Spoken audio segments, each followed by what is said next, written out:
Use headphones for a better experience. Have you ever heard of a place that just disappeared? A town that no one remembers, yet it somehow remembers you? This is the story of how I found a town that doesn't exist and why I wish I hadn't. It started on a road trip. I was driving alone, escaping a breakup and a job I hated. The highway stretched endlessly, with nothing but trees and the occasional gas station to keep me company. My phone had no signal, and the GPS had frozen hours ago. Then, I saw the sign, "Welcome to Ashmore, population 746. I didn't remember seeing Ashmore on any map, but I figured it was one of those tiny, forgotten towns. I needed gas, so I took the exit. The road led me into a quiet town nestled in the woods. It looked like something out of the 1950s. Quaint houses, a single diner, a gas station with a hand-painted sign. The place was eerily still, like time had stopped.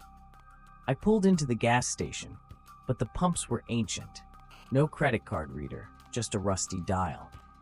As I stepped out of the car, a man appeared. He was tall, wearing overalls, with a weathered face and piercing eyes that seemed to stare right through me. "You're not from around here," he said, more like a statement than a question. I nodded and asked if the pump worked. He didn't answer, just stared for a long moment before muttering, "You should keep driving." The man's warning unsettled me, but I was low on gas and exhausted. I decided to stay for the night. The diner across the street had a sign that read, "Best Pie in Town." Inside, the air smelled of coffee and something faintly metallic. The waitress, a woman in her 50s with a forced smile, greeted me. Her name tag said Martha. The diner was empty except for one customer, a man in a suit sitting in the far corner. His face was hidden behind a newspaper, but I could feel his eyes on me. I ordered coffee and pie, but when it arrived, I noticed something strange. The coffee was cold, and the pie looked fresh.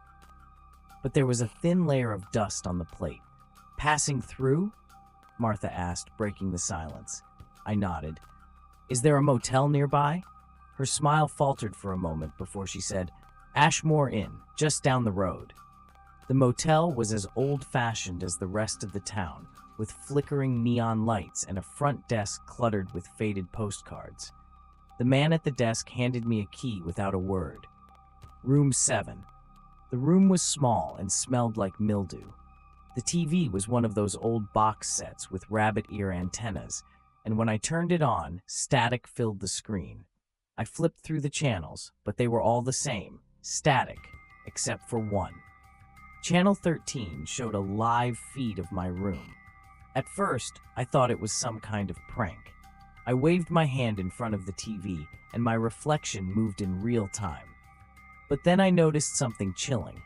There was a shadow in the corner of the screen that wasn't in my room. I spun around, heart racing, but the corner was empty. When I turned back to the TV, the shadow was closer. I grabbed my bag and bolted out of the room, running straight to my car. But when I tried to start it, the engine sputtered and died. I looked back toward the motel and froze. The man in the suit from the diner was standing in the window of my room, staring at me. Panicked, I ran toward the diner, but the streets were empty, and the buildings looked wrong. The paint was peeling, and the windows were boarded up.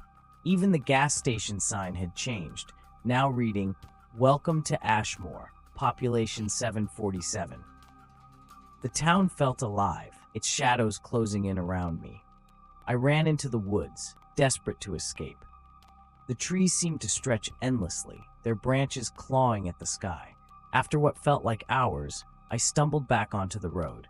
My car was gone, and so was the sign for Ashmore.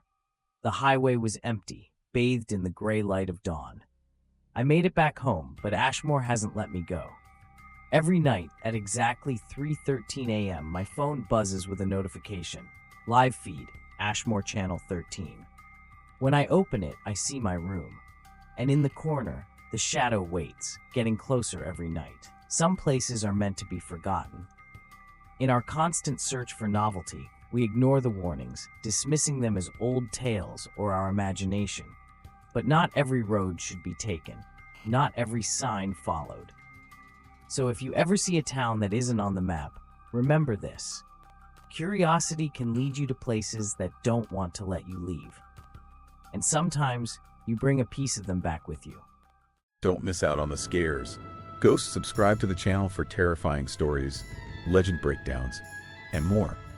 Bell turn on notifications and experience horror like never before.